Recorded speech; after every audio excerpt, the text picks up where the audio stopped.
একসাথে উৎসাহ এবং ভয় দুটো শুনিয়েছে। রব্বি কারীম এই আয়াতে কারীমের মধ্যে এলান করেন, যদি এই জনপদবাসী তাকওয়ার উপরে উঠত, যদি এই জনপদবাসী তাকওয়ার উপরে উঠত, তাহলে আমি অবশ্যই আসমান আর জমিনের বরকতের সবগুলো দুয়ার খুলে দিতাম। একদিকে উৎসাহ জুগিয়েছেন। লাও একটা শব্দ, আরবি ভাষা লাও একটা শব্দ, এটা হলো দুই বাক্যের মধ্যখানে, দুই বাক্যের শুরুতে জমা হয়। আর এর অর্থ হলো প্রথমটার উজুদের কারণে দ্বিতীয়টা উজুদ হয়, অথবা প্রথমটার নফির কারণে দ্বিতীয়টা নফি হয়। যেমন আমি বললাম, যদি জায়েদ আমার কাছে আসে আমি তাইলে 50 টাকা দিব, এর অর্থ কি? আগে আশা লাগবে, পরে দিব। এটার উজুদে আউয়ালের দ্বারা উজুদে সানি আসে, ইন্তেফায়ে আউয়ালের দ্বারা ইন্তেফায়ে সানি হয়। যদি সে আসে আমি দিব। আল্লাহ তাআলা বলেন, যদি তোমরা তাকওয়ার উপরে উঠো আমি দুয়ার খুলে দিব। বলেন, যদি তোমরা তাকওয়ার উপরে উঠো আমি দুয়ার কি কিসের দুয়ার খুলবে? বরকতের সবগুলো দুয়ার খুলে দিব। বারাকাতিন মিনাস সামাই ওয়াল আরদ, আমি আসমান আর জমিনের বরকতের সবগুলো দুয়ার খুলে দিব। তাকওয়া এক দৌলত, তাকওয়া এক সম্পদ, যেটা রব্বুল আলামিন সমস্ত নবীদেরকে সমান তালে দান করেছে। যেটা সবাইকে একসাথে দেওয়া হয়, এটাকে বলা হয় কদরে মুশতারিক সিফাত, যেটা সকলের মধ্যে একসাথে পাওয়া যায়। যেমন আমরা এখানে যারা আছি, আমাদের সকলের মধ্যে 3টা সিফাত আছে কদরে মুশতারিক। সবার মধ্যে এই 3 গুণ আছে, বলবো সবার মধ্যে আছে। এই 3টা নেয়ামত আল্লাহ তাআলা আমাদের সকলকে সমান তালে দিয়েছে। কয়টা নেয়ামত? এই 3টা নেয়ামত আমাকে যে পরিমাণ দিয়েছে, নাজির সাহেব হুজুরকে এই পরিমাণ দিয়েছে, মওলানাকে এই পরিমাণ দিয়েছে, আপনাকে এই পরিমাণ দিয়েছে। আপনারা এখানে যত মানুষ আছেন, সাধারণ থেকে সাধারণ, আদনা থেকে আদনা রিকশাওয়ালা, সে যে পরিমাণ এই 3 নিয়ামত পাইছে, বাইতুল মুকাররমের খতিব এই পরিমাণ 3 নিয়ামত পাইছে। আমার প্রিয় উস্তাদ দারুল উলুম দেওবন্দের শেখুল হাদিস হযরত মাওলানা আব্দুল হক আযমি রাহিমাহুল্লাহ তাআলা, এটা আমাদের বলতে ভয় হয়, তিনি তারা বললে মানায়। তিনি বলতেন যে সিদ্দিক আকবরকে এই 3 নিয়ামত যেই পরিমাণ দিয়েছে আমাকে এই পরিমাণ দিয়েছে। সুবহানাল্লাহ বলে। হযরত সিদ্দিক আকবরকে এই 3 নিয়ামত যেই পরিমাণ দিয়েছে আমাকে এই পরিমাণ দিয়েছে। হযরত ফারুক আযমকে এই 3 নিয়ামত যেই পরিমাণ দিয়েছে আমাকে এই পরিমাণ দিয়েছে। বলবো? আশ্চর্য হলেন না? সবাই বলেন বলবো। এটা আল্লাহ তাআলার দস্তুর আছে। আলা উনাব্বিউকুম মিন খায়রি যালিকুম লিল্লাযিনা তাকাউ ইনদা রাব্বিহিম। আমি কি বলবো? 3টা নিয়ামত এমন আছে, এর সাথে আমরা 4th নম্বরও যোগ করব। 3টা নিয়ামত এমন আছে যে 3 নিয়ামতের মধ্যে আমরা সকলেই সমানভাবে অংশীদার।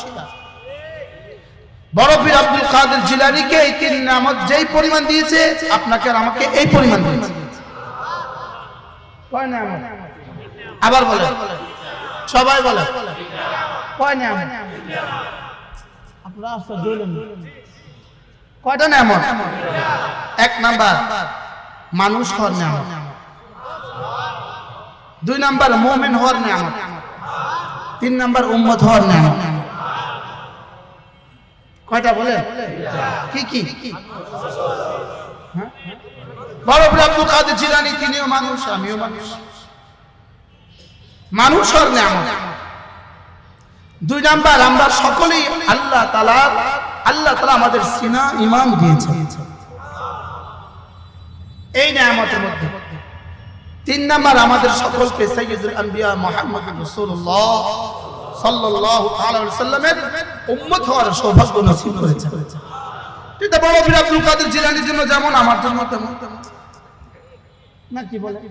এটা জুনায়েদ বাগদাদির জন্য যেমন আমার জন্য কি প্রশ্ন। নিয়ামত প্রাপ্তির বেলায় আমরা সকলেই সমান।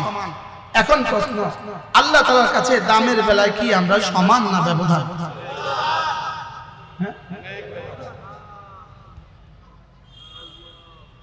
দামের বেলায় কি বলে? কদ্দুর ব্যবধান? শুধু 20 তো?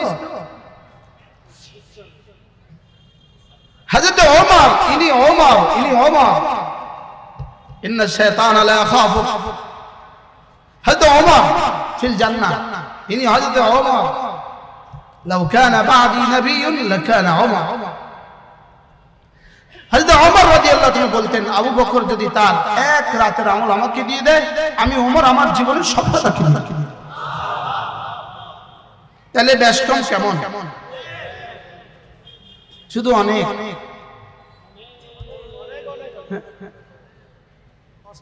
যেমন ধরেন দুইজন মুসলমান, দুজন মানুষ, একই দিন তাদের জন্ম, একই দিন তাদের বুলুগ, বালেগ হয়েছে একই দিন তাদের ওফাত। এদের জীবনের প্রতিটা নামাজ সমান সমান, জীবনের প্রতিটা রোজা সমান, জীবনের প্রতিটা হজ সমান, জীবনের সমস্ত খায়রাত সমান, কারে খায়ের সমান। লেকিন দুজনের মধ্যে পার্থক্য শুধু একবার। সুবহানাল্লাহ, পার্থক্য আছে শুধু কয়বার? শুধু একবারের পার্থক্য আছে। এই দুজনের জান্নাত হবে আসমান আর জমিনের ব্যবধান।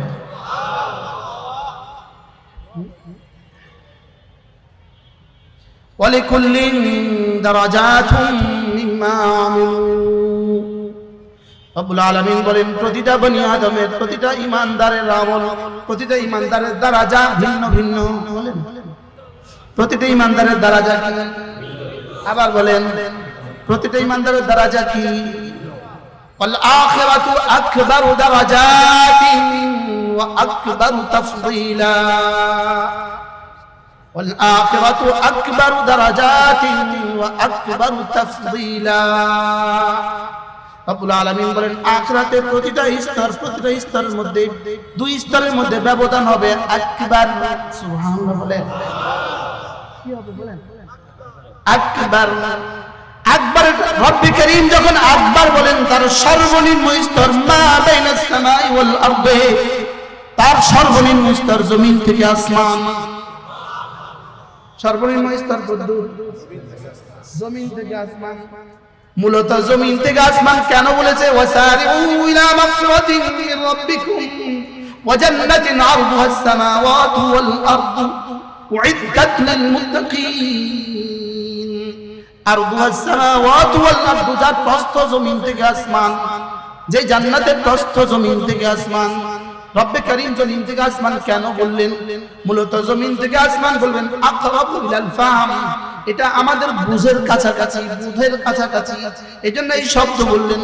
মূলত জমিন থেকে আসমান কত দূর এটা পৃথিবীর কেউ জানে না, লেকিন কেন আমাদেরকে বললেন? এটা আমাদের বুঝার কি? আমরা মোটামুটি একটা কথা শুনতে শুনতে আমাদের কাছে এই কথাটা এখন কিছুটা হইলেও যেন বুঝি আমরা আসমান জমিন, কিন্তু আসলে আসমান জমিনের ব্যবধান কত দূর? বাংলাদেশে কারোর বাড়ি তো 10 তলা, কারোর বাড়ি তো 12 তলা, কারোরটা তো 15 তলা, একজনের 5 তলা বাড়ি, আরেকজনের 10 তলা বাড়ি, দুজনের মধ্যে ব্যবধান বেশি থেকে বেশি 50 ফিটের ব্যবধান। আরেকজনের যদি 5 তলা, আরেকজনের 15 তলা, এখানে বেশি থেকে বেশি 100 ফিটের ব্যবধান। আরেকজনের 20 তলা, তো এখানে বেশি থেকে বেশি 150 ফিটের ব্যবধান। বুঝেন না কথা? আরেকজনের 25 তলা, এখানে বেশি থেকে বেশি 200 ফিটের ব্যবধান। একজনের 1 তলা, আরেকজনের 20 তলা, কত ফিটের ব্যবধান? 200 ফিটের ব্যবধান, 150 ফিটের ব্যবধান। আমার আর বুরুজ দুবাই ওয়ালার মধ্যে বেশি থেকে 500 মিটারের ব্যবধান। ওয়াল আখিরাতু আকবারু দারাজাতিন ওয়া আকবারু তাফদীলা। রব্বুল আলামিন বলেন, জান্নাতে যদি দুজনের সমান সমান নেকি হয়, সমান সমান নেকি, শুধু একবার সুবহানাল্লাহ যদি বাড়তি হয়, এই দুজনের ব্যবধান হবে আসমান আর জমিন। কি বুঝছেন? কি বুঝছেন? এবার যিনি কোরআনে কারিমের 30 পারার একটা পারাও পারেন না, যিনি কোরআনে কারিমের 1 পৃষ্ঠাও পারেন না, যিনি কোরআনে কারিমের আলহামদুর হাটা যিনি পারেন না, আর যে বাচ্চা কোরআনে কারিমের 30 পারা পারে, এরা দুজন জীবনে কখনো সমান। ওয়ামা উতিতুম মিন শাইইন ফামাতাউল হায়াতিদ দুনিয়া ওয়া যিনাতুহা ওয়ামা ইনদাল্লাহি খায়রুন ওয়া আবকা। রব্বুল আলামিন বলেন, দুনিয়াতে তোমাদেরকে আমি যাই দেই না কেন, দুনিয়াতে যত কিছুই দিয়েছি এই সব কিছু দুই ভাগে বিভক্ত। একটার নাম হলো জিনাত, আরেকটা হলো মাতা। একটা হলো মাতাউন, আরেকটা হলো জিনাতুন। বলেন মাতাউন, জিনাতুন। যেমন ধরেন এই দুইটা রুটি, এটা হলো মাতাউন, এই ফুলটা এটা হলো জিনাতুন। কি বলছি বলেন? যেটা খেলেন, পরিধান করলেন, থাকলেন, এটার নাম হলো মাতাউন। আর যেটা শুধু দেখলেন, এটার নাম হলো জিনাতুন। তাহলে দুনিয়ার সমুদয় সম্পত্তি কয় প্রকার? কি কি? তাহলে এই বড় বড় বাড়িগুলো কয় প্রকার? বুঝেন না? শব্দ মুখস্থ করেন। মাতাউন ওয়া জিনাতুন, মাতাউন ওয়া জিনাতুন। وما أوتيتم من شيء فمتاع الحياة الدنيا وزينتها। তোমাদেরকে দুনিয়াতে আমি যত কিছুই দিয়েছি এগুলো দুই ভাগে বিভক্ত। কিছু খেলে, কিছু পরিধান করলে, কিছু উপভোগ করলে, আর বাকিগুলো শুধুই দেখলে। বাকিগুলো শুধুই দেখলে, দুইটার বাইরে আর কিছু নাই। থাকলে বলেন, থাকলে কি দুইটার বাইরে আর কিছু আছে? হয় খাইলেন, পরিধান করলেন, উপভোগ করলেন, অথবা শুধু কি করলেন? অথবা শুধু দেখলেন।